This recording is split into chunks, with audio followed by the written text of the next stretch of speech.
ملیحہ پر بے حسی کی کیفیت طاری تھی۔ وہ روانی سے قلم چلاتے ہوئے دل کے اندر دبے راز ڈائری پر لکھ رہی تھی کہ دروازے پر دستک ہوئی۔ بیڈ پر بیٹھی سر جھکا کر لکھتی ملیحہ نے ہاتھ روک کر دروازے کی طرف دیکھا۔ دروازہ کھلا ہے، آ جاؤ، اس کی آواز پر بہادر نے دروازہ کھول کر اندر دیکھا۔ کہو کیا بات ہے؟ بیوی صاحب آپ کے لیے فون آیا ہے۔ ملیحہ کی نظروں میں کائنات گھوم گئی تھی۔ کس کا؟ دھڑکتے دل کے ساتھ اس نے پوچھا۔ سمیرہ بی بی کا۔ اور ملیحہ نے بے دردی سے نچلا ہونٹ دانتوں سے کاٹ ڈالا۔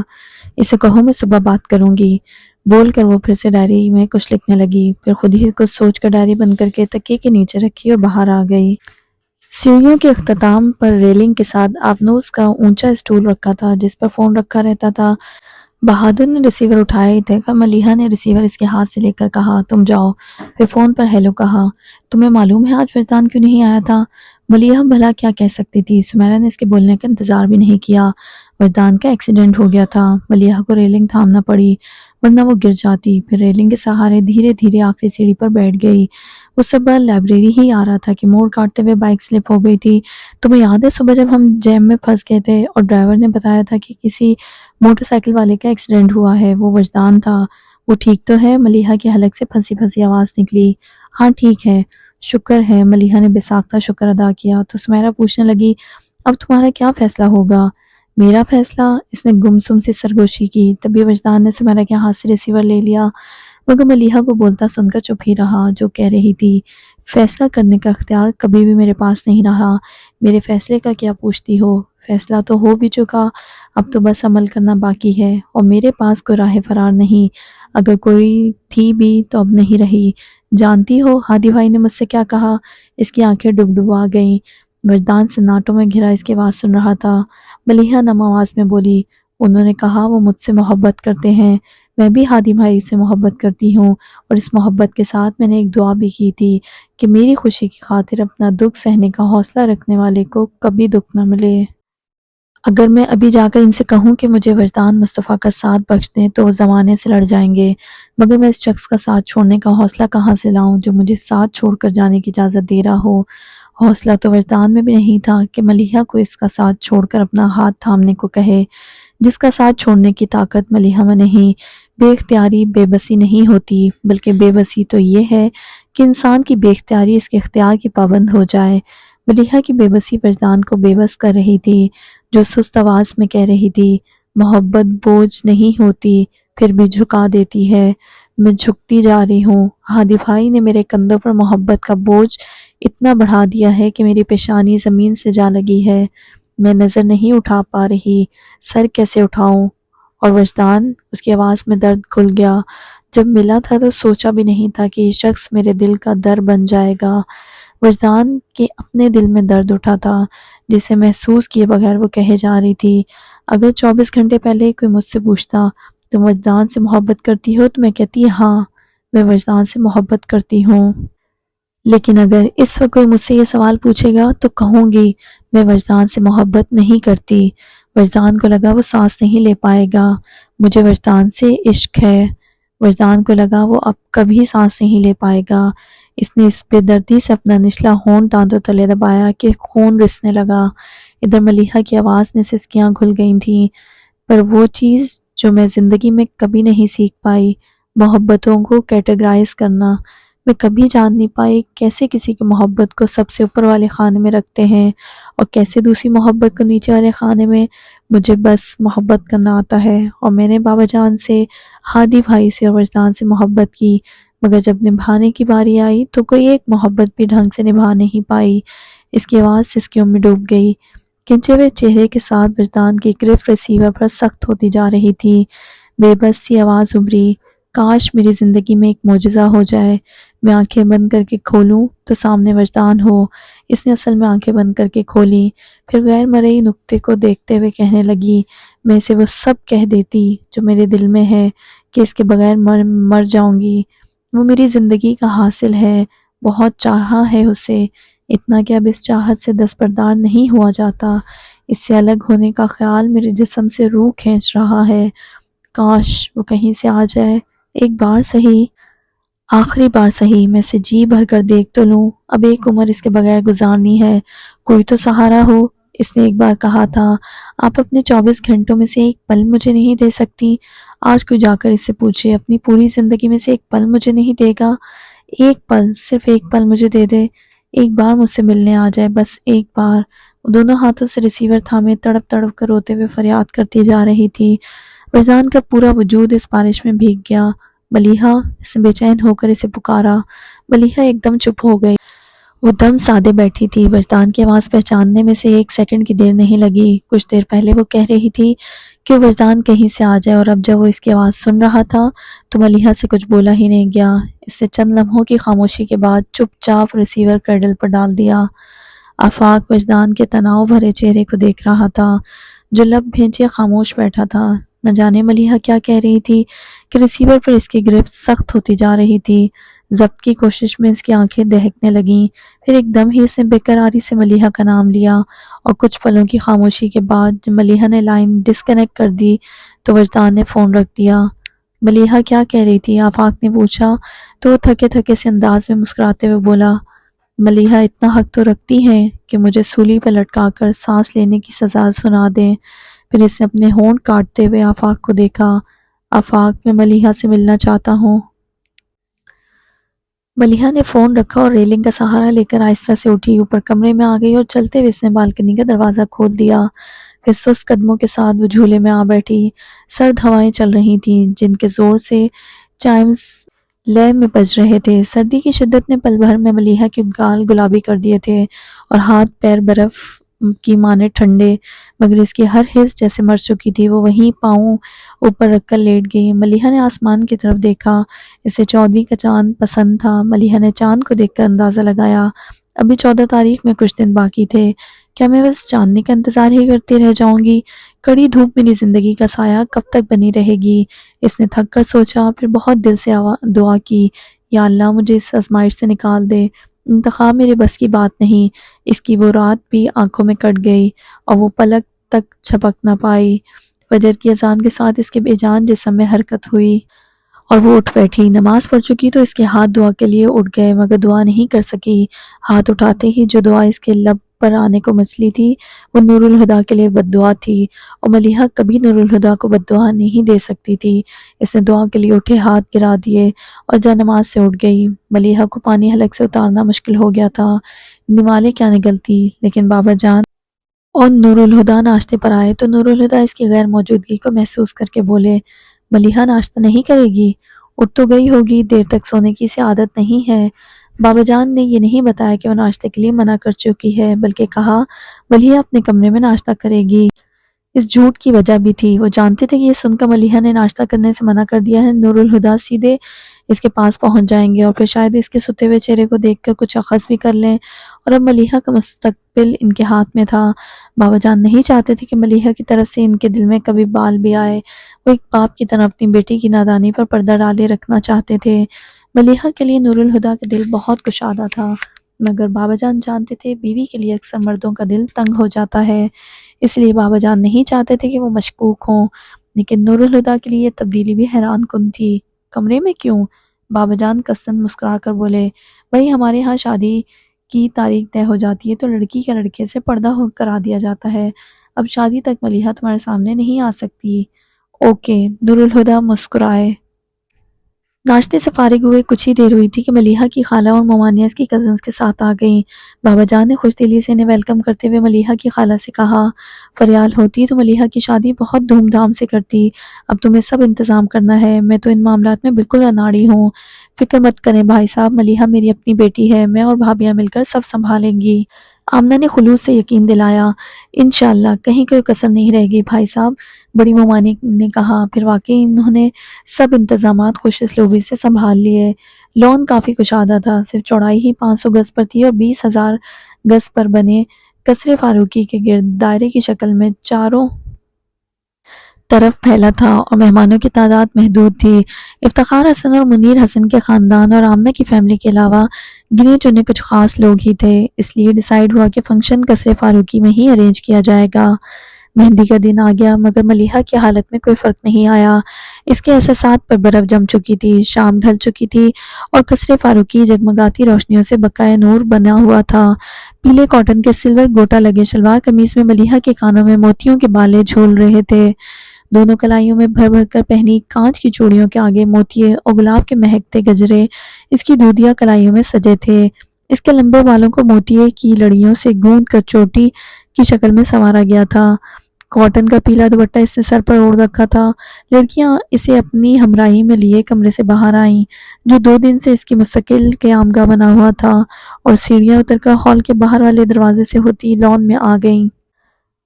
ملیحہ کو نور الہدیٰ کے برابر میں بٹھا دیا گیا۔ لڑکوں نے ابٹن کا کھیل شروع کر دیا مگر لڑکیوں کو اپنے کپڑے بہت عزیز تھے، وہ اس کھیل میں شامل نہیں ہوئیں اور گانے گاتی رہیں۔ سارے لڑکے سفید کاٹن کے شلوار قمیص پہنے ہوئے تھے جن کا حال اب بے حال ہو چکا تھا۔ وہ اپنے چہرے ہی رنگنے میں لگے رہے۔ کسی کو ملیحہ کے برابر بیٹھے اس تماشے کو دیکھ کر ہنستے نور الہدیٰ کا خیال ہی نہیں آیا۔ خود کو بچاتے جنید کی نظر ان پر پڑی تو چلایا، بھائیو اسے کہتے ہیں بیگانی شادی میں عبداللہ دیوانہ، تم سب اپنا ستیہ ناش کیے جاؤ۔ ادھر نور الہدیٰ آرام سے ہونے والی بیگم کی بغل میں بیٹھا دان نکال رہا ہے۔ پھر تو سبھی مٹھیوں میں ابٹن بھرے نور الہدیٰ کی طرف دوڑے۔ نور الہدیٰ نے جو اس جمع غفیر کو اپنی طرف آتا دیکھا تو محاورتاً نہیں حقیقتاً ملیحہ کے سر کے اوپر سے چھلانگ لگا کر پیچھے کی طرف دوڑے، مگر سمد نے انہیں جا لیا۔ پھر سب انہیں گھسیٹتے ہوئے بیچ ہال میں لے آئے۔ اب نور الہدیٰ گھاس پر دراز تھے اور ہر طرف سے ان پر ابٹن تھوپا جا رہا تھا۔ وہ چلانے لگے، بس کر دو یار، کل میری شادی ہے، کیوں شکل بگاڑ رہے ہو؟ بڑا نازک دل ہے تمہاری بھابھی کا، بیچاری ڈر جائے گی۔ مگر کوئی بھی انہیں چھوڑنے پر تیار نہیں تھا۔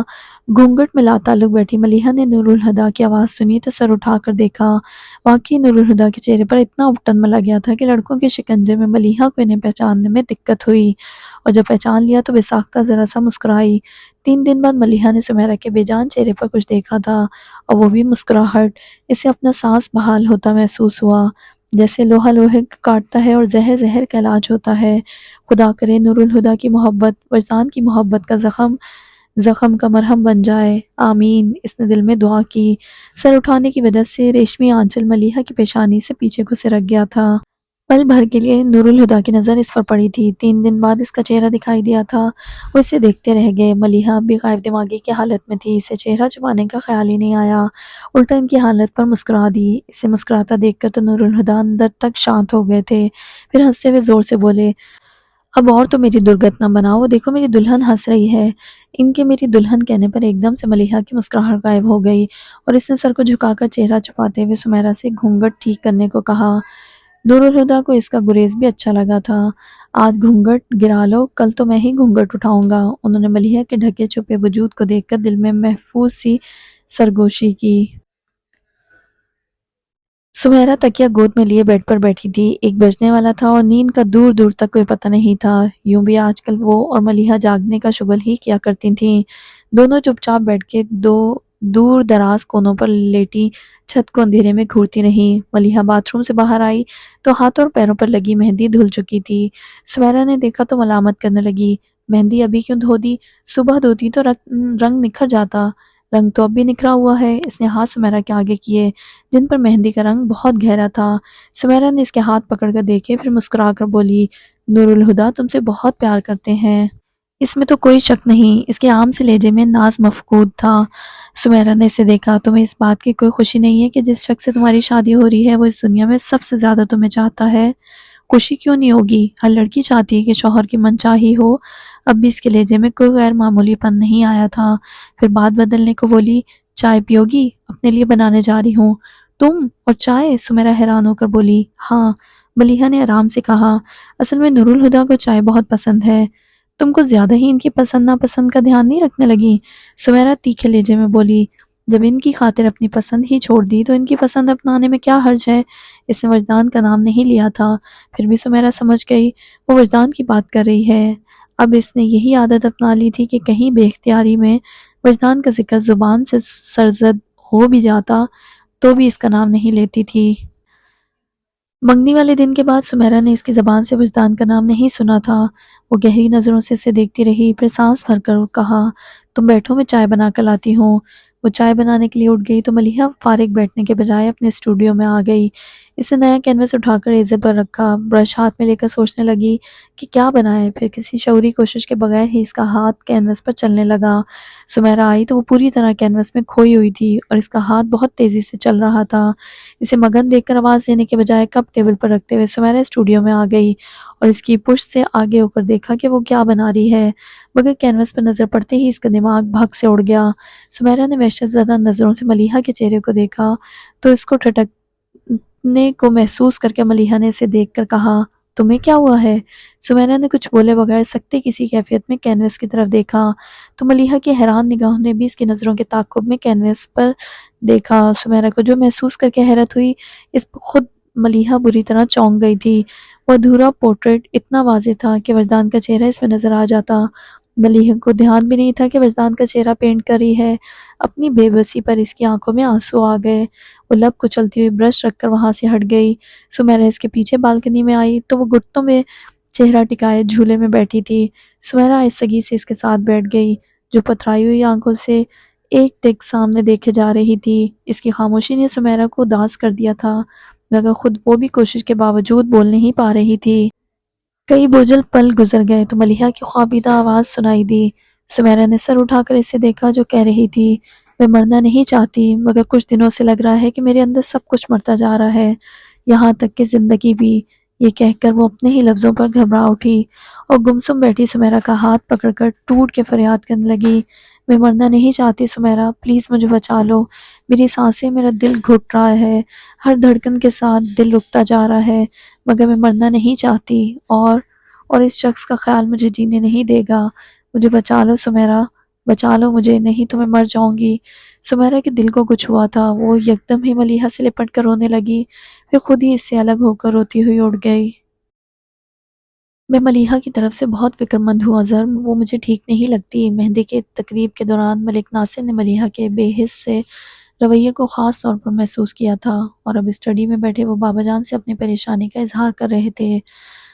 بابا جان نے ہنکارا بھرتے ہوئے ان کو دیکھا، میں نے بھی محسوس کیا ہے کہ وہ آج کل بجھی بجھی سے رہتی ہے، مگر یہ سب اس کی اپنی حماقت کا صلہ ہے، جو دوسروں پر آسانی سے اعتبار کر لیتے ہیں، انہیں دھوکے کے لیے تیار رہنا چاہیے۔ وہ پریشان تو تھے، مگر ان کے لہجے میں ہلکا پھلکا غصہ بھی تھا، جو معاملہ اپنے آپ ہی ختم ہو گیا، اس کے ذکر سے کیا فائدہ۔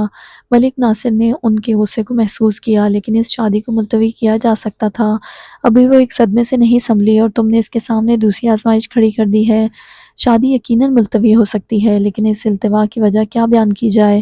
کیا یہ کہ میری بیٹی جس سے شادی کرنا چاہتی تھی، اس نے میری بیٹی کے ساتھ شادی کرنے سے انکار کر دیا، اور اب میری بیٹی کو اس صدمے سے نکلنے کے لیے وقت چاہیے؟ انہوں نے تپے تپے لہجے میں کہا، پھر پست آواز میں بولے، کیا لگتا ہے تمہیں؟ کیا میں اپنی بیٹی کا دشمن ہوں جو جان بوجھ کر اسے تکلیف دے رہا ہوں؟ نہیں ملک، ان کے بولنے سے پہلے بابا جان خود ہی بولے، لیکن اگر سب طے ہو جانے کے بعد اب میں اپنے فیصلے میں کوئی رد و بدل کرتا ہوں تو ملیحہ شکوک کی زد میں آ جائے گی، اور شک کی ایک نگاہ بھی پڑ جائے تو پارسائی کی چادر میلی ہو جاتی ہے۔ حماقت تو کی ہے اس نے، مگر میں نہیں چاہتا کہ ملیحہ کو اس حماقت کی سزا ملے، لیکن کچھ نہ کچھ تکلیف تو اسے اٹھانی ہی ہوگی، وہ اپنے مخصوص سپاٹ انداز میں کہہ رہے تھے، لیکن ملک ناصر جانتے تھے اندر سے وہ کتنے پریشان تھے۔ دیکھ لو اظہر، کہیں یہ تکلیف ملیحہ کی بساط سے بڑھ کر نہ ہو، ایسا نہیں ہوگا، وہ اگر ہوتا تو وہ شادی سے انکار کر دیتی، یوں چپ چاپ نورالہدیٰ کے نام کی مہندی ہاتھوں میں نہیں لگا لیتی۔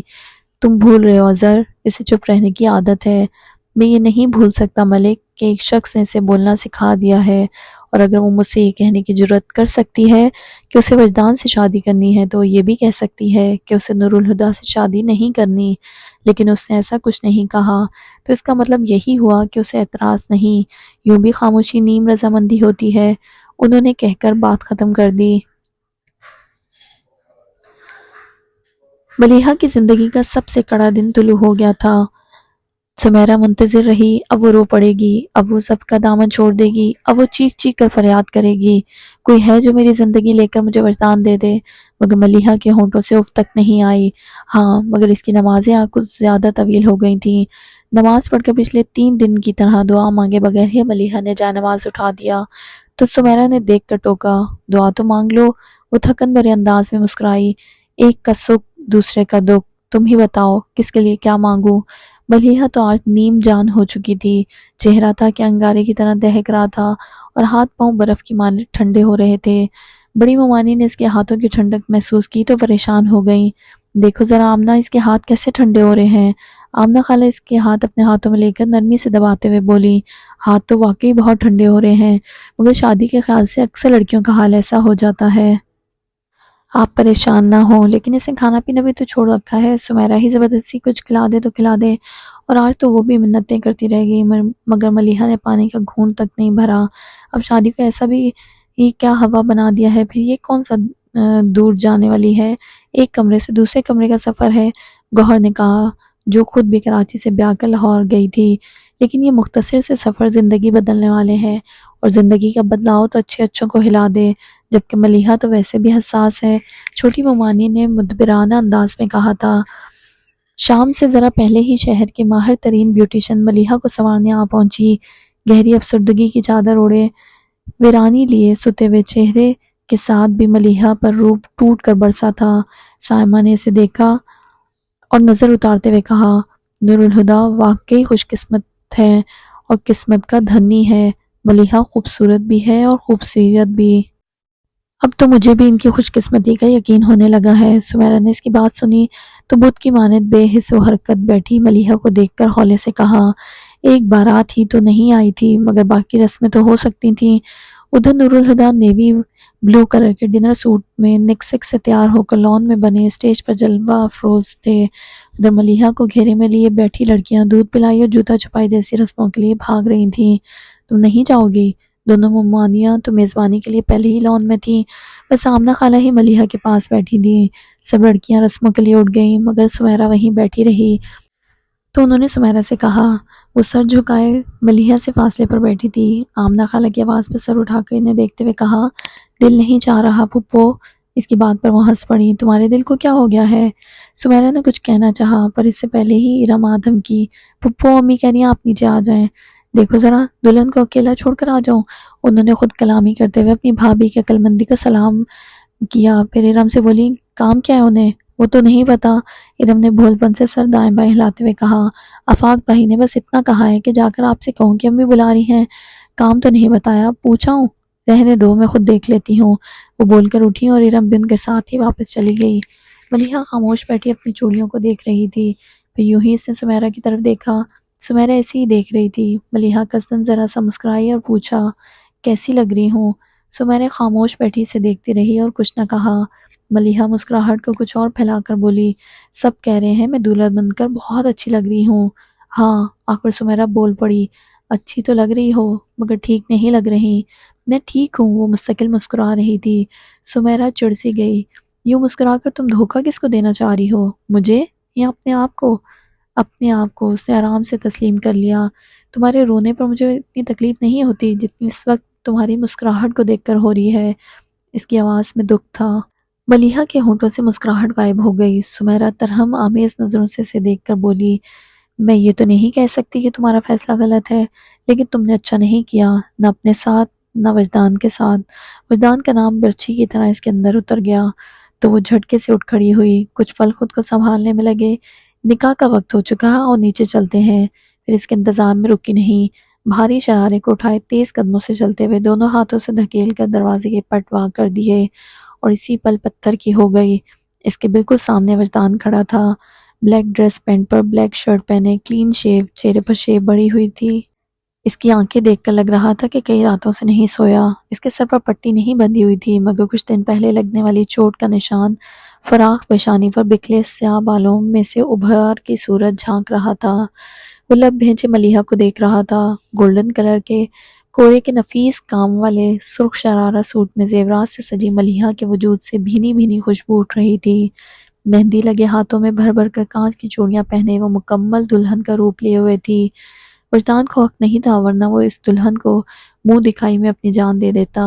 دروازے کے پٹوں پر رکھے ہاتھ ملیحہ کے پہلو میں آ گرے۔ وجدان نے محسوس کیا ملیحہ کی سانسیں بے ترتیب ہو رہی ہیں، خود اس کی دھڑکنیں کہاں بس میں تھیں، رک کیوں گئیں؟ اسے بت کی مانند دروازے میں کھڑی دیکھ کر پیچھے سے سمیرہ نے کہا۔ پھر کوئی جواب نہ پا کر اس نے سائیڈ سے نکل کر سامنے دیکھا اور چپ سی رہ گئی۔ پھر ان کے گمسم چہروں پر نظر ڈال کر وہ سیڑھیوں کی طرف بڑھ گئی۔ ملیحہ نے وجدان سے نگاہ ہٹا کر سیڑھیاں اترتی سمیرہ کو دیکھا، پھر خود بھی اس کے پیچھے جانے کے لیے قدم بڑھا دیے۔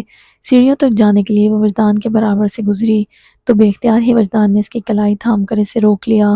اس کی مضبوط گرفت میں آ کر ملیحہ کی کلائی میں سرخ اور سنہری کانچ کی چوڑیاں ٹوٹ گئیں۔ ان ٹوٹی چوڑیوں نے ملیحہ کی کلائی کے ساتھ ساتھ وجدان کی ہتھیلی کو بھی زخمی کر دیا تھا، جس سے نکلتا خون اس کی کلائی پر بہتا اس کے خون سے مل کر پتلی سی لکیر بناتا ملیحہ کے ہاتھ کی شہادت کی انگلی کی پور سے قطرے کی صورت سفید ماربل کے ٹھنڈے فرش پر ٹپک گیا۔ کوئی سمجھتا تو یہ محبت کی فریاد تھی۔ وجدان ملیحہ کے ہر نقش کو دیکھ رہا تھا اور پلکیں جھکائے ملیحہ اپنے چہرے پر اسی حدت کو محسوس کر رہی تھی جس نے ایک دن لائبریری میں بیٹھے بیٹھے اچانک ہی اسے بے چین کر دیا تھا۔ ملیحہ آج بھی بے چین ہو گئی تھی۔ اس بے چینی میں ایک کسک تھی، کھو دینے کا ملال پوری شدت سے اس کے اندر جاگا تھا۔ کئی دنوں سے برف میں لپٹی اس کی حساسیت کو جیسے کسی نے بھٹی میں جھونک دیا تھا۔ اس نے چہرہ موڑتے ہوئے پلکیں اٹھا کر وجدان کی سرخ ہوتی آنکھوں کو دیکھا اور ایک آنسو کا قطرہ اس کی آنکھ سے ٹپک کر گال پر پھسلتا چلا گیا۔ ایک ہاتھ میں اس کی کلائی پکڑے دوسرے ہاتھ سے وجدان نے اس آنسو کو سمیٹنا چاہا تھا۔ اس نے ہاتھ اٹھایا ہی تھا کہ ملیحہ نے آنکھیں میچتے ہوئے چہرہ دوسری طرف موڑ لیا۔ نارسائی کی تیز دھار تلوار نے وجدان کے وجود کو دو حصوں میں کاٹ ڈالا تھا۔ یہی پل زندگی کی موت ہے، اس نے دل میں کہا۔ اسے لگا اگر وہ ایک پل اور وہاں رکا تو اس کے وجود کی دیوار ڈھہ جائے گی۔ ملیحہ کی کلائی چھوڑ کر وہ مڑا، پھر تیز قدموں سے ایک ایک کرتا سیڑھیاں اترتا چلا گیا۔ ملیحہ کا دل چاہا دوڑ کر اسے تھام لے، مگر دل کی اس خواہش کو دباتی بجائے آگے قدم بڑھانے کے وہ الٹے پیروں چلتی کمرے کی دیوار سے جا لگی۔ وہ دھندلی آنکھوں سے دور جاتے وجدان کو دیکھ رہی تھی۔ جیسے جیسے سیڑھیاں اتر رہا تھا ملیحہ کے بدن سے جان نکلتی جا رہی تھی۔ وہ دیوار کے سہارے بیٹھتی چلی گئی۔ وجدان لمبے لمبے ڈگ بھرتا ہال کے دروازے سے باہر نکل گیا۔ یہ وہ منظر تھا جسے دیکھنے کے بعد ملیحہ کی آنکھوں نے اور کچھ نہیں دیکھا۔ آنکھوں کو بھیجتے ہوئے وہ گھٹنوں کے بل گر پڑی، پھر اس کا وجود کٹے ہوئے شہتیر کی مانند بائیں طرف ڈھہ گیا۔ وجدان نے دور سے نور الہدیٰ کو دیکھا جو بڑے مسرور سے انداز میں سب سے ہاتھ ملاتے ہوئے مبارکبادیں قبول کر رہے تھے، اور ایک دم سے اس کا دل چاہا کہ اس شخص کو قریب سے جا کر دیکھے جس کی خاطر ملیحہ خود کو مٹانے کے لیے تیار ہے۔ وہ چلتا ہوا اسٹیج پر آ گیا۔ ہادی بھائی! وہ جانے کس سے گفتگو میں مشغول تھے کہ ایک آواز نے انہیں پکارا اور وہ چونکے۔ اس نام سے بس ملیحہ ہی انہیں پکارا کرتی تھی۔ پھر پلٹ کر دیکھا، پکارنے والے کی آواز میں ہی نہیں چہرے پر بھی ویسی ہی تعظیم تھی جو ملیحہ کے چہرے پر انہیں اپنے لیے نظر آتی تھی۔ شادی مبارک ہو ہادی بھائی! وجدان کے پورے وجود پر مردنی چھائی تھی، مگر وہ خلوص سے متبسم لہجے میں بولا۔ شکریہ۔ نور الہدیٰ پوچھنا چاہتے تھے کہ وہ کون ہے اور انہیں اس نام اور اس کے انداز سے کیوں پکار رہا ہے، پھر وہ شکریہ کے سوا کچھ نہ بول پائے۔ میں آپ سے یہ نہیں کہوں گا کہ ملیحہ کو خوش رکھیے گا، کیونکہ میں جانتا ہوں کہ ان کا خیال رکھے بغیر آپ رہ نہیں سکتے۔ ان نیک خیالات کا شکریہ، مگر معافی چاہتا ہوں میں نے آپ کو پہچانا نہیں۔ انہوں نے وہ سوال کر دیا جو انہیں الجھا رہا تھا۔ ہم پہلی بار مل رہے ہیں ہادی بھائی۔ اور نور الہدیٰ اور بھی چونک گئے۔ پھر اپنا تعارف بھی کروا دیجئے۔ میرا تعارف غیر ضروری ہے، بلکہ بہتر ہوگا کہ اس ملاقات کے بعد آپ مجھے بھول جائیں، لیکن میں آپ کو ہمیشہ یاد رکھوں گا۔ پھر خود ہی آگے بڑھ کر وہ نور الہدیٰ سے بغل گیر ہو گیا۔ اللہ حافظ ہادی بھائی، وجدان نے کہا، پھر الگ ہو کر ان سے ہاتھ ملا کر اسٹیج سے اتر گیا۔ نور الہدیٰ آنکھوں میں حیرت لیے اس اجنبی کو دیکھ رہے تھے جس کی آنکھوں کی ویرانی انہیں عجیب سے انداز میں چونکا گئی تھی۔ پھر سر جھٹک کر وہ بابا جان کی طرف متوجہ ہوئے جو انہیں کسی سے ملوانا چاہ رہے تھے۔ جس وقت وجدان نور الہدیٰ سے مل کر اسٹیج سے اترا، آفاق نہیں موجود تھا۔ وجدان کے اترنے کے بعد وہ بھی اسٹیج سے اتر کر وجدان کے پیچھے چل پڑا اور اس کے قریب جا کر ہلکی آواز میں پوچھا، ملیحہ سے ملاقات ہو گئی؟ وجدان نے اسے دیکھا، پھر ہوں کہہ کر اس بات میں سر ہلاتے ہوئے دوسری طرف دیکھنے لگا جہاں ہنستے مسکراتے لوگوں کی چہل پہل تھی۔ آفاق سمجھ نہیں پا رہا تھا کہ اس سے کیا کہے، پھر اس نے اس کے کندھے پر ہاتھ رکھ کر حوصلہ دیا تھا، مگر دوست کی غمگساری پا کر وجدان کا حوصلہ ٹوٹنے لگا۔ اس نے نچلا ہونٹ دانتوں تلے دبا کر آفاق کو دیکھا اور کہا، اچھا دوست، اب اجازت دو۔ آفاق اس کی کیفیت کو سمجھ رہا تھا، دھیرے سے بولا، میں اس حالت میں تمہیں اکیلا نہیں چھوڑ سکتا۔ وجدان دل گرفتگی سے مسکرایا، میری یہ حالت تو مستقل رہنے والی ہے، تمہیں جب فرصت ملے غمگساری کو آ جانا، مگر اس وقت تمہاری بہن کی شادی ہو رہی ہے اور تمہارا یہاں رہنا ضروری ہے۔ آفاق سمجھ گیا تھا کہ وہ اس وقت تنہائی چاہ رہا ہے، اس لیے پھر کچھ نہ کہا۔ چلتا ہوں، وجدان نے کہا، پھر جانے کے لیے قدم بڑھا دیے۔ وجدان نے کار اپنے گھر کے گیٹ پر روکی، پھر اتر کر گیٹ کھولنے کے بعد کار پورچ میں لے جانے کے بجائے وہیں اس کا انجن بند کر دیا اور چابی سے چھوٹا گیٹ کھول کر اندر آ گیا۔ سامنے سے ساجد مزمل کے ساتھ گھر سے باہر نکل رہا تھا۔ وجدان کو دیکھ کر مزمل نے ساجد سے کہا، لو بھائی، وجدان بھی آ گیا، اب تم لوگ باتیں کرو۔ پھر ساجد سے ہاتھ ملا کر واپس اندر چلا گیا۔ ساجد گہری نظروں سے وجدان کا جائزہ لے رہا تھا۔ ٹینس لگ رہے ہو، اس نے کہا تو وجدان اپنی پیشانی مسلتے ہوئے بولا، بس ایسے ہی۔ پھر فوراً بشاشت سے کہا، تم سناؤ، اور ساجد فوراً سنجیدگی کا چولہ اتار کر اپنی جون میں آ گیا۔ ضرور سنائیں گے بھائی، کہو کیا سننا چاہو گے؟ قوالی، غزل یا پھر ٹھمری سے کام چلے گا؟ الحمدللہ اس وقت سب کو سنانے کی پوزیشن میں ہیں، البتہ نہ رہتے اگر میں اپنے کیمرے کا رول دھلوائے بغیر ایڈیٹر صاحب کو دے دیا ہوتا۔ بولتے ہوئے اس نے ہاتھ میں پکڑی فائل میں سے ایک لفافہ نکال کر اس کے سینے پر مارتے ہوئے جھٹک کر کہا، لے پکڑ اپنی سوغات، اور آئندہ میرے کیمرے کو ہاتھ نہ لگانا۔ میں تو تجھے شریف آدمی سمجھتا تھا اور تو چوری چھپے لڑکیوں کی تصویریں اتارتا ہے۔ سدھر جان، نہیں تو کسی کے بھائی کے ہاتھوں پٹے گا۔ وہ جانے کیا کیا بول رہا تھا، وجدان نے دھیان بھی نہیں دیا اور ناسمجھی کے عالم میں اس لفافے کو کھولنے لگا جو ساجد نے اسے پکڑایا تھا۔ لفافہ کھلا اور ملیحہ کی تصویریں وجدان کے ہاتھ میں آ گئیں۔ تصویروں میں مسکراتی ہوئی ملیحہ اس ملیحہ سے کتنی الگ تھی جسے وہ ابھی مل کر آ رہا تھا۔ ایک ایک کر کے تصویروں کو دیکھتے ہوئے وہ اندر جانے لگا۔ او بھائی، میں یہاں کھڑا ہوں۔ اسے غائب دماغی کی کیفیت میں اندر جاتے دیکھ کر ساجد اپنی ناقدری پر بلبلایا۔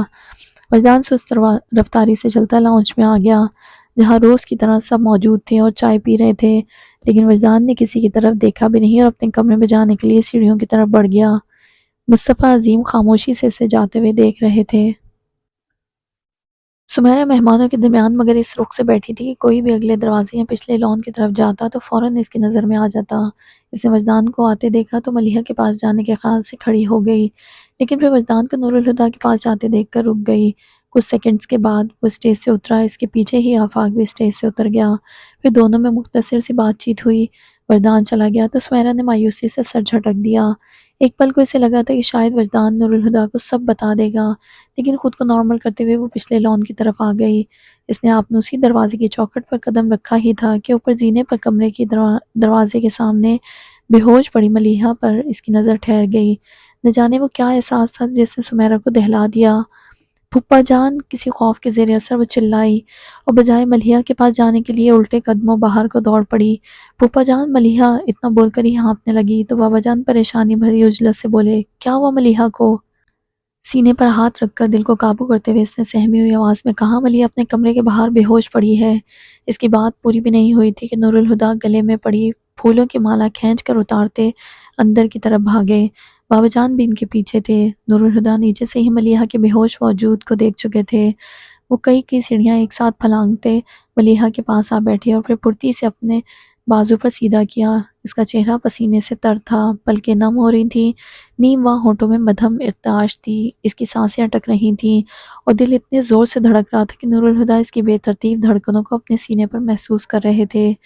انہوں نے ملیحہ کی نبض ٹٹولی جو ڈوبتی جا رہی تھی، پھر سیڑھیوں پر بھاگتے آفاق کو دیکھ کر چلائے، آفاق گاڑی نکالو، اور وہ سر ہلاتا پلٹ گیا۔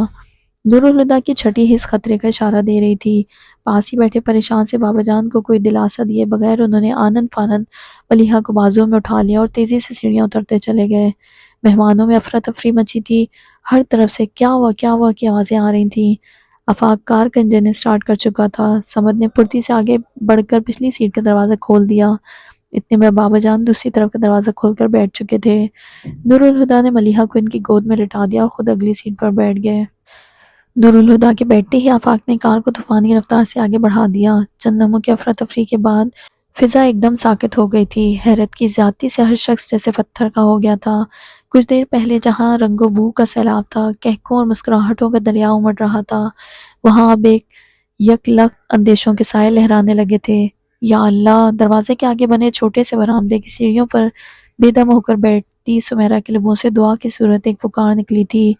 ہمیشہ نپے تلے انداز میں برتاؤ کرنے والے بابا جان ہاتھ پیر چھوڑ بیٹھے تھے۔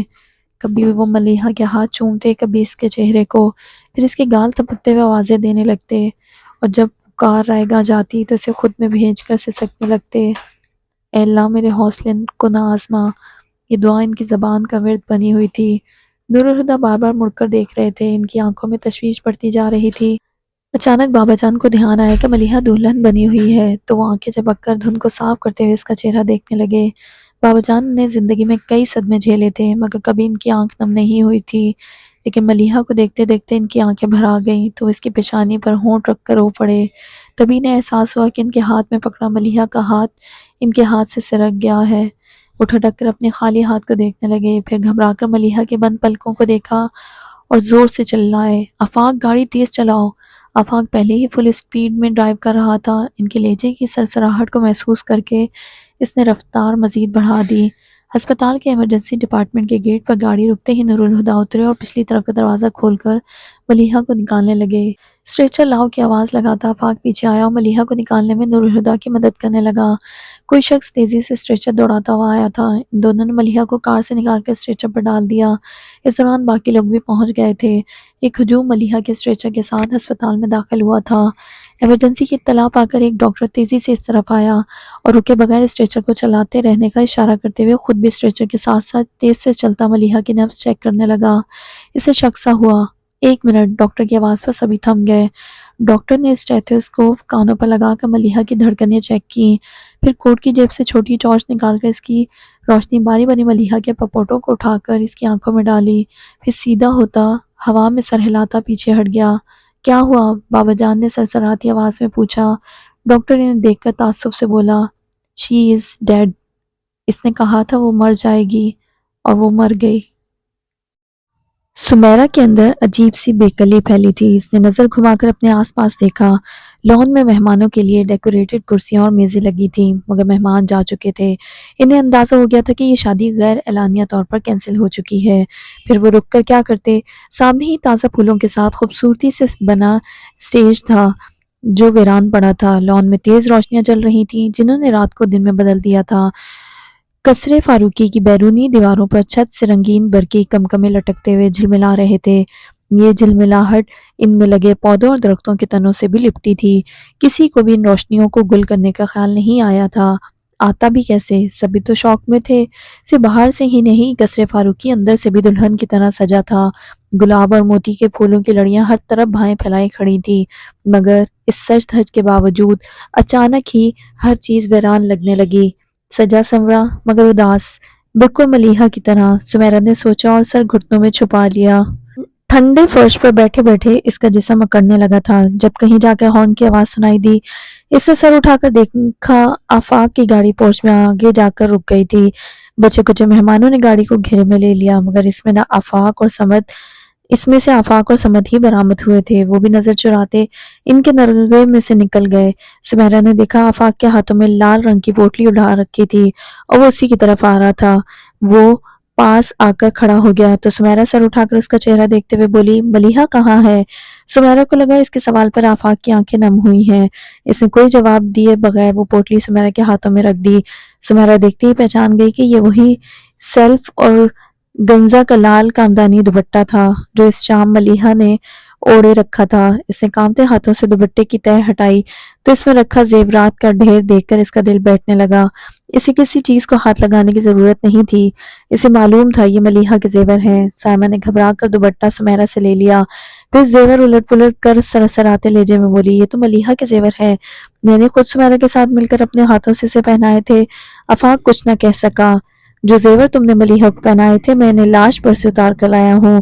بدستور نظریں چراتے ہوئے اس نے سمد کو دیکھا اور سر کے اشارے سے کچھ کہا۔ وہ بھی سر ہلاتا ان کے پیچھے لان میں آ گیا۔ دونوں ٹیبل اور کرسیاں اٹھا کر سائیڈ میں جمع کرتے لان خالی کرنے لگے۔ گھر کے نوکروں نے جو انہیں اس کارروائی میں مشغول دیکھا تو ایک ایک کر کے ان کا ہاتھ بٹانے لگے۔ جنید کی گاڑی ملیحہ کی خالہ اور ممانیوں کو لے کر آ پہنچی تھی۔ ان روتی بلکتی خواتین کا وہ حال تھا کہ خود سے گاڑی سے بھی نہ اتر پائیں۔ ان کی بیٹیوں نے انہیں گاڑی سے اتارا، پھر سہارا دیتی کرسیوں تک لے آئیں۔ کیا بات ہے، آپ لوگ رو کیوں رہی ہیں؟ ملیحہ کو کیا ہوا تھا؟ وہ کیسی ہے؟ آپ لوگ اسے ساتھ کیوں نہیں لے کر آئے؟ وہ سب سے سوال کر رہی تھی اور ہر سوال کے ساتھ اس کے رونے میں شدت آتی جا رہی تھی۔ یہ سلسلہ چل ہی رہا تھا کہ نور الہدیٰ کی گاڑی بھی آ گئی اور اس کے پیچھے ہی ایک ایمبولینس بھی آ کر رکی تھی۔ ایمبولینس کو دیکھ کر سبھی کے دل رک سے گئے۔ نور الہدیٰ اتر کے پیچھے آئے اور سہارا دے کر بابا جان کو گاڑی سے اتارا جو اپنے پیروں پر کھڑے بھی نہ ہو پا رہے تھے۔ ملک ناصر اور منیر حسن نے گاڑی سے نکل کر انہیں دونوں بازوؤں سے تھام لیا تو نور الہدیٰ خاموشی سے پیچھے ہٹ گئے۔ وہ دونوں نے لان میں لے کر آ گئے اور کرسی پر بٹھا دیا۔ نور الہدیٰ بابا جان کو چھوڑ کر ایمبولینس کی طرف آ گئے۔ پھر نور الہدیٰ اور آفاق اسٹریچر اٹھائے ایمبولینس سے نکل آئے، جس پر سفید چادر سے ڈھکا ہوا وجود لیٹا تھا۔ جس کسی نے بھی یہ منظر دیکھا اس کی چیخیں نکل گئیں۔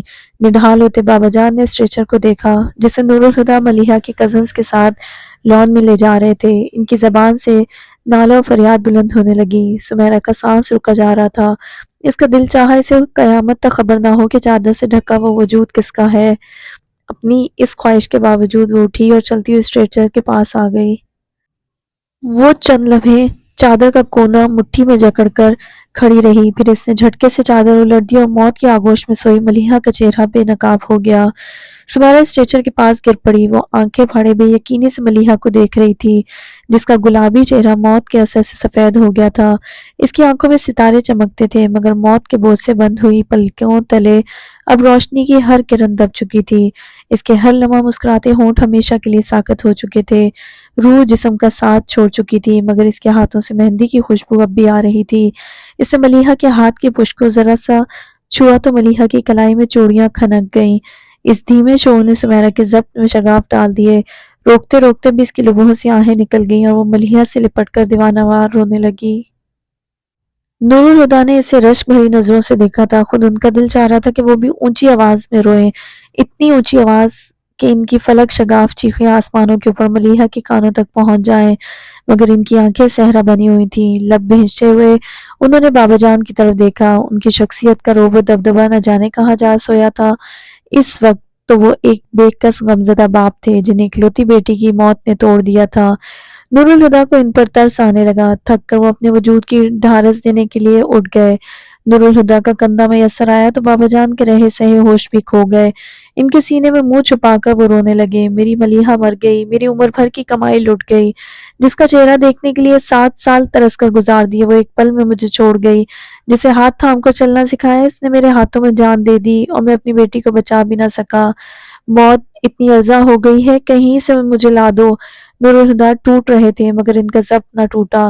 سمیرہ نے دھندلی آنکھوں سے نور الہدیٰ کو دیکھا جو برداشت کی آخری حدوں کو آزما رہے تھے، پھر بابا جان کو دیکھنے لگی جن کی برداشت کی آخری حد بھی ختم ہو چکی تھی۔ اس کا دل بھر آیا، کون کہے گا قیامت آنی باقی ہے۔ پھر اچانک ہی وجدان کا خیال آیا تو کانپ اٹھی۔ ہاں، مگر ایک حشر ابھی اور اٹھے گا، پھر قیامت تک قیامت مستقل ہو جائے گی۔ بیڈ کی پائنتی سے کمر ٹکا کر بیٹھا وجدان ایک ایک کر کے ملیحہ کی تصویریں دیکھتا جا رہا تھا۔ اس کا ہر انداز بے خبر تھا اور ہر ادا دل فریب۔ ایک تصویر کو دیکھ کر وجدان کا دل رکنے لگا۔ شانے پر پلو صحیح کرتے ہوئے ملیحہ کی پلکیں جھکی ہوئی تھیں۔ وجدان کی آنکھوں میں چبھن بڑھ گئی۔ انہی نرم سلاخوں سے تو اسے اسیر کیا تھا۔ نارسائی کے احساس میں الجھ کر اس کے ہاتھوں سے ملیحہ کی تصویریں ایک ایک کر کے کارپیٹ پر بکھر گئیں۔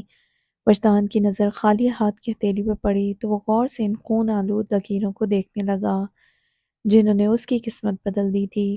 اگر ہاتھ تھامنے کی یہ سزا ہے تو آپ کو پا لینا واقعی مشکل ہوتا۔ پھیلا ہوا ہاتھ سمیٹتے ہوئے اس نے سامنے دیوار کے ساتھ رکھی ہوئی پینٹنگ کو دیکھا۔ عشق اول اور آخر درد ہی درد ہے۔ عشق کی آتش کو دیکھتے ہوئے ملیحہ کے الفاظ یاد آئے تو اس نے بے ساختہ رگ و پے میں سرایت کرتے درد کو محسوس کیا۔ طلب کسک بن گئی تھی اور وجدان کے اندر ڈیرے ڈال کر بیٹھی ملیحہ کو پانے کی آرزو اسے کھو کر ختم ہونے کے بجائے پہلے سے سوا ہو گئی تھی۔ کیا یہ عشق کی ابتدا ہے؟ اس نے حیرت سے سوچا، مگر میں نے تو انہیں ہمیشہ کے لیے کھو آیا ہوں، پھر یہ کیوں کر میرے دل میں سمائے گا؟ عشق حاصل کا نہیں، لا حاصل کا جنون ہے۔ وہ اسے عشق کی نشانیاں بتا رہی تھی۔ وجدان کے اندر لا حاصل کا جنون ٹھاٹھے مار رہا تھا۔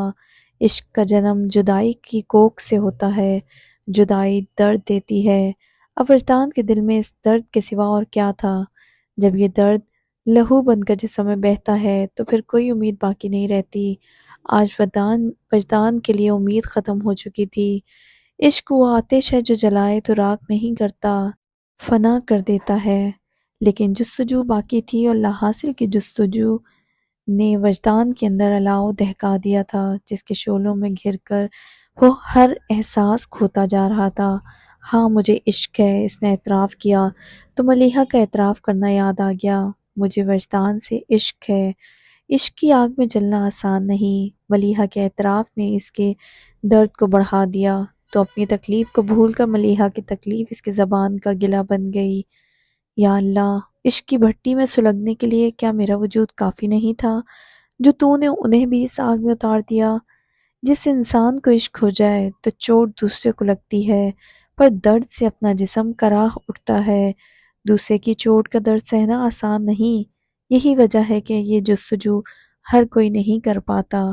یہ الاؤ اسی لیے ہر بھٹی میں دکھایا نہیں جاتا کہ جس کا سینہ عشق کی بھٹی بن جائے، اس کی آنکھوں میں کسی دوسرے کے جلنے کا احساس کر کے اپنی جلن بھولنا بہت مشکل ہے، اور جو بھول جائے وہ عمر بھر جلتا ہے پر آگ نہیں بجھتی۔ آفاق جس وقت وجدان کے گھر پہنچا وہاں ناشتہ شروع کیا جا رہا تھا۔ مزمل اسے ڈرائنگ روم میں بٹھانے کے بجائے ڈائننگ روم میں لے آیا۔ بیٹھو آفاق، ناشتہ کر لو۔ عائشہ مصطفیٰ نے اسے دیکھ کر خالی چیئر کی طرف اشارہ کر کے کہا۔ آفاق نے تو شاید دھیان بھی نہ دیا تھا کہ انہوں نے اس سے کیا کہا ہے۔ آنٹی وجدان کہاں ہے؟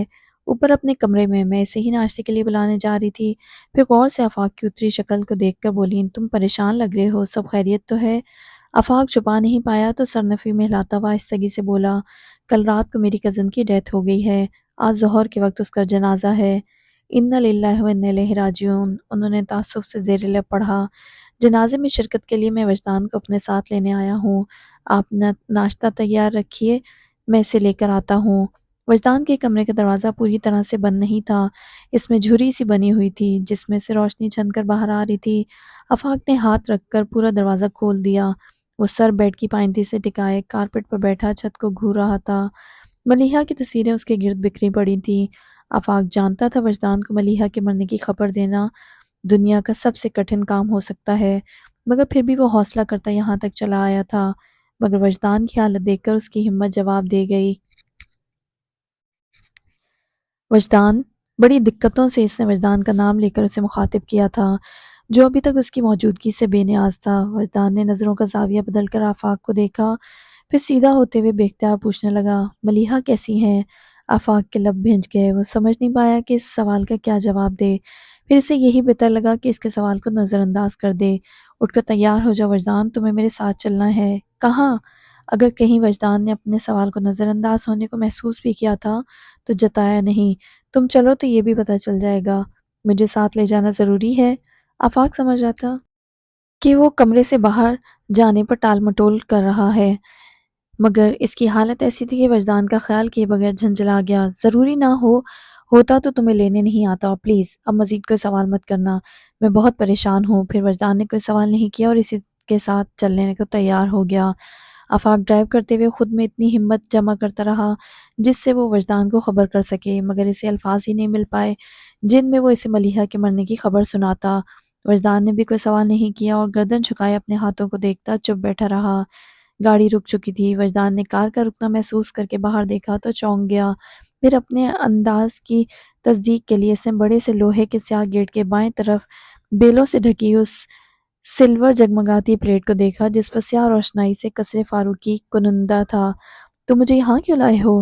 اس نے حیرت سے آفاق کو دیکھا، مگر وہ کوئی جواب دیے بغیر دروازہ کھول کر اتر گیا۔ وجدان کو سمجھنے میں دقت نہیں ہوئی کہ آفاق کچھ بولنے سے گریز کرنے کے لیے اس کے ساتھ ایسا بہیو کر رہا ہے۔ آفاق کے اتر جانے کے بعد وہ بھی کار میں بیٹھا رہا تو آفاق آگے سے گھوم کر اس کی طرف آ گیا اور اس کے لیے دروازہ کھول دیا۔ وجدان نے دیکھا کہ وہ اس کی طرف دیکھنے سے گریز کر رہا ہے اور آنکھوں میں الجھن لیے وہ اتر گیا تو آفاق نے دروازہ بند کیا اور اسے اپنے ساتھ آنے کا کہتے ہوئے اندر پتھریلی روش پر آگے بڑھ گیا۔ وجدان نے اس کی تقلید میں قصر فاروقی کے اندر قدم رکھا تو اسے ایک زور کا جھٹکا لگا۔ ایک ہی رات میں قصر فاروقی کا نقشہ بدل گیا تھا۔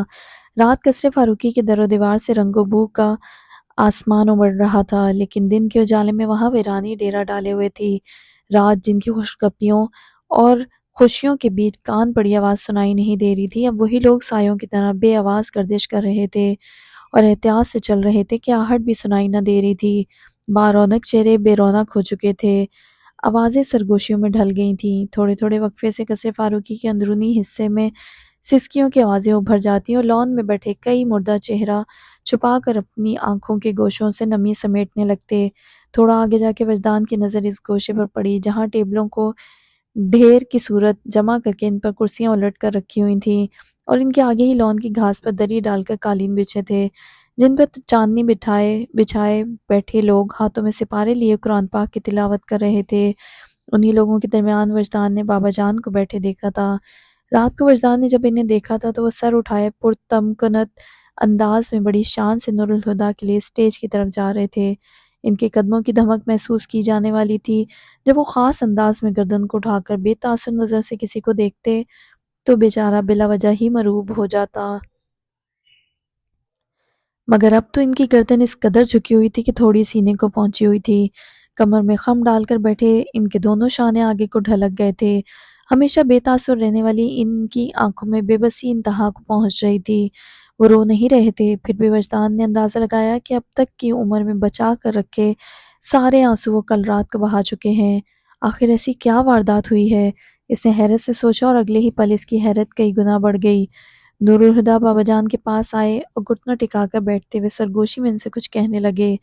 وہ ابھی بھی رات والے کپڑوں میں تھے مگر اب ان کے سوٹ کی حالت خراب ہو چکی تھی۔ اس ابتری کے باوجود ان کے چہرے پر کوئی تاثر نہیں تھا، پھر بھی وجدان نے ان کے وجود سے لپٹے کسی دکھ کو محسوس کر لیا تھا اور اس احساس کے ساتھ ہی اس نے حیرت سے سوچا، کل ہی تو ہادی بھائی کو من چاہی ہستی کا ساتھ ملا ہے، کم از کم آج تو انہیں اس حال میں نہیں ہونا چاہیے۔ تبھی چلتے چلتے وجدان کو ٹھوکر لگی تھی اور وہ لڑکھڑا کر گھٹنوں کے بل گر پڑا، مگر فوراً ہی ایک ہاتھ زمین پر رکھ کر سنبھلتے ہوئے اس نے اٹھنا چاہا، پھر اچانک ہی اس کا جسم جیسے پتھر کا ہو گیا تھا۔ سنبھل کر اٹھتے ہوئے اس نے سامنے دیکھا تو اس کی نظر چارپائی پر سفید کفن میں لپٹی ملیحہ کے بے جان چہرے پر پڑی تھی۔ وہ پتھر کیسے نہ ہوتا، اس نے زور لگا کر سینے میں اٹکے سانس کو اندر کھینچنا چاہا تو اس پر کھانسی کا دورہ پڑ گیا۔ کھانستے کھانستے اپنے بازو پر کسی کا ہاتھ محسوس کر کے اس نے گردن موڑ کر دیکھا تو آفاق اس کے پاس تھا۔ آفاق آہستگی سے کہنے لگا، کل تمہارے جانے کے بعد اچانک ہی ملیحہ کی حالت بگڑ گئی تھی اور وہ بے ہوش ہو گئی تھی۔ ہم اسے فوراً ہی ہسپتال لے کر گئے مگر اس نے راستے میں ہی دم توڑ دیا۔ وہ اب کھانس نہیں رہا تھا بلکہ یوں آفاق کو دیکھ رہا تھا جیسے اس کی زبان سے نکلے لفظ اس کے لیے نامانوس ہوں۔ آفاق نے اس کا چہرہ دیکھا، پھر اپنا بازو اس کے کندھوں پر پھیلا کر دوسرے ہاتھ سے اس کا ہاتھ تھامتے ہوئے ٹھہر ٹھہر کر بہت واضح الفاظ میں بولا، ملیحہ مر چکی ہے وجدان، اور اسی دن اسی پل وجدان بھی مر گیا۔ بھائی صاحب جنازے کا وقت ہو رہا ہے، اب میت اٹھانے کی اجازت دے دیجئے۔ بس ایک منیر حسین ہی تھے جو نہ جانے کیسے خود کو سنبھالے ہوئے تھے، باقی بڑے ماموں کی حالت بھی بابا جان سے مختلف نہیں تھی۔ بابا جان کا ضبط چور چور ہو گیا، میری بیٹی کو مجھ سے جدا نہ کرو منیر حسین۔ بیٹی تو کب کی جدا ہو گئی صاحب، اب تو بس خاک کا پتلا بچا ہے جسے خاک میں لوٹانا ہے، انہوں نے ایک ٹھنڈی سانس بھر کر کہا۔ عورتیں لاؤنج کے کارپٹ پر چادیاں بچھائے سپارے پڑ رہی تھیں۔ آفاق نے صوفے کے پاس رک کر آہستہ سے سمیرہ کو آواز دی اور کہا، تم سب آ کر آخری بار ملیحہ کا چہرہ دیکھ لو، پھر تھوڑی دیر میں اسے مسجد لے جائیں گے۔ اس کی آنکھیں چھلکنے کو بےتاب ہوئیں مگر وہ پلکیں جھپک کر آنسوؤں کا راستہ روکتی سر ہلا کر واپس پلٹ گئی۔ جنازے کو تو اٹھنا ہی تھا مگر وہ اٹھ رہا ہے یہ سن کر کہرام مچ گیا۔ ملیحہ کو زندگی میں تو سکون نہ ملا لیکن مر کے اس کے چہرے پر سکون ہی سکون تھا۔ وجدان نے سر اٹھا کر نور الہدیٰ کو دیکھا جو اچانک ہی بہت بے چین سے ہو گئے تھے۔ اگر وہ اتنے بدقسمت نہ ہوتے تو آج کا دن ان کی زندگی کا سب سے خوبصورت دن ہوتا، مگر میں نے ایک دعا بھی کی تھی کہ میری خوشی کی خاطر اپنا دکھ سہنے کا حوصلہ رکھنے والے کو کبھی دکھ نہ ملے۔ میں اس کا ساتھ چھوڑنے کا حوصلہ کہاں سے لاؤں جو مجھے ساتھ چھوڑ کر جانے کی اجازت دے رہا ہے۔ الفاظ جو ایک پل کے لیے وجدان کے سماعتوں کا پیچھا نہ چھوڑتے تھے اس کے ذہن میں گونج گئے تو بے اختیار وہ ملیحہ سے گلہ کرنے لگا، آپ تو اپنی ہی دعا کا بھرم نہیں رکھ پائیں، ہادی بھائی کا ساتھ کیا نبھاتی۔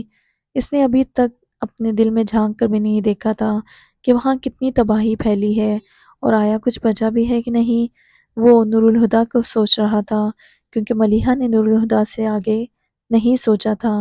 آپ کی ادا بہت ظالم ہے ملیحہ، اس نے کفن کی چادر سے جھانکتے ملیحہ کے چہرے کو دیکھا، کل تک جدائی کا حکم سنایا تھا اور آج ہادی بھائی سے جدا ہو گئیں۔ آپ کو نہ مجھ پر ترس آیا اور نہ ہادی بھائی پر، وجدان کی آنکھیں نم ہو گئیں تو ملیحہ کا چہرہ اس کی نظروں میں دھندلا گیا، اور اس خیال سے کہ آج آخری بار اس کی نظریں ملیحہ کو چھو رہی ہیں، اب یہ نظارہ آنکھوں کو پھر نظر نہیں آئے گا۔ کاش وہ کہیں سے آ جائے، ایک بار صحیح، آخری بار صحیح میں اسے جی بھر کر دیکھ تو لوں۔ اب ایک عمر اس کے بغیر گزارنی ہے، کوئی تو سہارا ہو۔ ملیحہ کو جی بھر کر دیکھنے کی خواہش پر اس کے وجدان سے کہے آخری الفاظ وجدان کو یاد آ کر بے چین کر گئے۔ کیا وہ بھی اس وقت اسی طرح تڑپی ہوں گی جیسے آج میں تڑپ رہا ہوں؟ آج کوئی جا کر اس سے پوچھے اپنی پوری زندگی میں سے صرف ایک پل مجھے نہیں دے گا؟ ایک پل، صرف مجھے ایک پل دے دے، ایک بار مجھ سے ملنے آ جائے، بس ایک بار۔ میں اپنی پوری زندگی آپ کو دے دوں گا ملیحہ، اپنی ہر سانس آپ کے نام لکھ دوں گا، بس ایک بار لوٹ آئیں، بس ایک بار۔ اس کے دل میں ہر طرف فریادیں مچل اٹھیں، اٹھو اظہر، کیا بیٹی کو کندھا نہیں دو گے؟ ملک ناصر نے یہ کہہ دیا، اور کیا کہہ دیا۔ بابا جان تو دیوانوں کی طرح اپنا سر پیٹنے لگے۔ میں مر جاؤں گی بابا جان، کتنے مان سے اس نے اپنے باپ سے جان بخشی کی درخواست کی تھی۔ مر جاؤ گی تو اپنے ہاتھوں سے کندھا دے کر تمہیں دفناؤں گا۔ اپنی بیٹی کے لیے کہے گئے الفاظ کتنے شفاق تھے، بابا جان کو اب احساس ہوا تھا۔ رہنے دے ملک انکل، پھوپھا جان سے نہیں ہوگا، آفاق نے ان سے کہا۔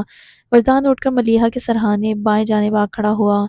نور الہدیٰ کا ذہن کام نہیں کر رہا تھا، ورنہ وہ وجدان کو پہچان جاتے، لیکن وہ حیران ہوئے تھے کہ جلتی آنکھوں اور دہکتے چہرے والا یہ شخص کون ہے جسے ملیحہ کی موت پر اتنا دکھ ہوا ہے کہ صبح سے بیٹھا پاگلوں کی طرح ملیحہ کو دیکھے جا رہا ہے، اور اب اپنے حلیے سے دیوانہ نظر آتا وہ شخص حقدار کی طرح ملیحہ کو کندھا دینے آ گیا تھا۔ یہ حیران ہونے کا وقت نہیں تھا، سو انہوں نے اپنی حیرت کو جھٹک دیا، پھر چاروں ایک ساتھ جھکے اور ملیحہ کا جنازہ اپنے کندھوں پر اٹھا لیا۔ کلمے کی صدائیں بلند ہو گئیں۔ آج وہ قصر فاروقی سے رخصت ہو رہی تھی، ہمیشہ ہمیشہ کے لیے۔ 20 سالوں پر محیط اس کی زندگی کی داستان اچانک ہی ایک موڑ پر آ کر ختم ہو گئی تھی۔ اسے کہتے ہیں زندگی، اور یہ ہوتی ہے موت، ایک بے وفا، دوسری بے رحم، اور کیا بے بسی ہے فرار دونوں سے ہی نہیں۔ زندگی صفاق لگے تو موت کے آنچل میں چھپ جاؤ، لیکن اگر مر کر بھی سکون نہ ملے تو کاش کوئی تیسرا دروازہ بھی ہوتا۔ قبر تیار ہو چکی تھی۔ ملیحہ کا جنازہ قبر کے پاس اتار دیا گیا۔ آفاق نے وجدان کو اشارہ کیا تو وجدان کو ملیحہ کا چہرہ یاد آ گیا، اور وہ نفی میں سر ہلاتا جبڑے بھیج کر پیچھے نکل گیا۔ آفاق ایک نظر اسے دیکھ کر جنازے کے پاس آ گیا، پھر کمر کے گرد بندھے ایک کپڑے سے پکڑ کر نور الہدیٰ اور صمد کے ساتھ مل کر احتیاط سے ملیحہ کے جسم کو قبر کے اندر کھڑے جنید اور منیر حسن کے ہاتھوں میں پکڑا دیا۔ پھر وہ اور نور الہدیٰ بھی قبر میں اتر آئے۔ تم سفید رنگ مت پہنا کرو، اس رنگ میں تم اتنی پیاری لگتی ہو کہ ڈر لگتا ہے کہ تمہیں نظر نہ لگ جائے۔ کفن کی سفید چادر اس کے چہرے پر سے ہٹاتے ہوئے نور الہدیٰ کے ہاتھ کانپ گئے۔ انہوں نے غور سے اس کی طرف دیکھا، لیکن آج انہیں ملیحہ سفید رنگ میں اچھی نہیں لگی۔ انہیں بے ساختہ وہ رات یاد آ گئی جب ان کا انتظار کرتے وہ تھک کر سو گئی تھی۔ سوتے ہوئے اس کے چہرے پر کتنی معصومیت تھی، اور وہ نرم سا تاثر جو سوتے جاگتے ہر حال میں اس کے ساتھ رہتا تھا۔ موت کے کئی گھنٹے گزر جانے کے بعد بھی وہ نرمی، وہ حلاوت اور وہ معصومیت اس کے چہرے پر تھی۔ نور الہدیٰ کو لگ رہا تھا جیسے وہ آج بھی تھک کر سو گئی ہو، مگر آج یہ تھکن زندگی کی تھی۔ میں تمہارے سحر سے آزاد نہیں ہونا چاہتا، انہوں نے نرمی سے ملیحہ کی پلکوں کو چھوا۔ میری زندگی سے تم جا رہی ہو، بس اتنا احسان کرنا کہ میرے دل سے کبھی نہ جانا، اپنی یاد کا ایک چراغ جلا کر میرے دل کی طاق پر رکھ دینا، میں اسی روشنی میں جینے کی وجہ ڈھونڈ لوں گا۔ ان کے دل کو کچھ ہوا تھا اور وہ تیزی سے پلٹ کر قبر سے باہر نکل آئے۔ گورکن بیلچوں کی مدد سے مٹی قبر میں بھر رہے تھے، اور وجدان دفن ہوتا جا رہا تھا۔ پھر کچھ ہی دیر لگی اور ملیحہ کا قیامت تک کے لیے سورج سے پردہ ہو گیا۔ اس کی ادھوری محبتیں، نامکمل آرزوئیں اور ٹوٹے خواب اس کے جسم کے ساتھ ہی من و مٹی تلے دفن ہو گئے۔ اپنے جذبوں کی سلیب آپ اٹھائی ہم نے، زندگی سن تو سہی کیسے بتائی ہم نے، مڑ کے دیکھا تو رہے زیست کو تنہا پایا، تب یہ معلوم ہوا عمر گنوائی ہم نے۔